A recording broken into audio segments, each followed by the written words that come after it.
leopard, which is native to regions around the Himalayas in Southeast Asia and China.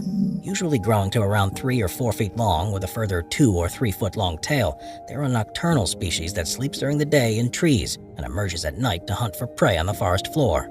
Covered in thin fur which has gray, brown, and black patches and stripes that almost look like clouds, their long tails give them extraordinarily good balance, which means they can run vertically down a tree trunk head first at just a moment's notice. Normally solitary animals, they also have powerful legs that allow them to jump 4 feet high from a standing start, and they've been seen to effortlessly leap between tree branches over huge distances. Unfortunately, despite there once being large populations of snow leopards, a combination of habitat destruction along with hunting and their capture for zoos around the world has meant they are now in sharp decline in the wild, with fewer than 10,000 thought to exist.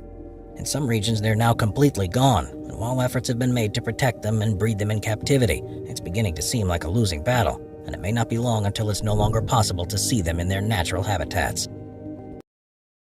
Vibrantly colored fish, but there's one that's found in the Pacific Ocean that's leagues above the rest, the Mandarin fish. Growing to just 3 or 4 inches long, they're found in the warmer waters between Japan and Australia, and because of their incredible patterns were named after the robes that were once worn by the respected members of Imperial Chinese society. They feed on small crustaceans, so even though they live on reefs, they're usually bottom dwellers and are very difficult to spot. They're quite unusual in the way that the blue pigment is actually present within the cells of their skin, whereas most other fish either have it in their scales, and this has happened because mandarin fish don't actually have scales, and instead protect themselves with a thin layer of smelly and foul-tasting slime, which probably deters predators from trying to eat them. Unsurprisingly, they become very popular in the aquarium trade, with owners looking for some magic to add to their tanks. But mandarin fish are renowned for being an extremely difficult species to look after because of their precise dietary requirements, namely the fact they'll normally only be happy if they have a snake when considering the most beautiful animals in the world, but the California red-sided garter snake is far from ordinary. As the name suggests, it's a species that's native to western North America, and it has some of the most stunning coloration and patterning of any species. When they reach adulthood, they're normally between 20 to 40 inches long, and usually have a red body that's broken up with a series of blue, yellow, and black stripes and blotches. Only serves to accentuate their hues.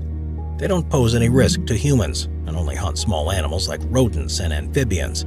But because of the way they look, they've been a popular target for hunters and collectors.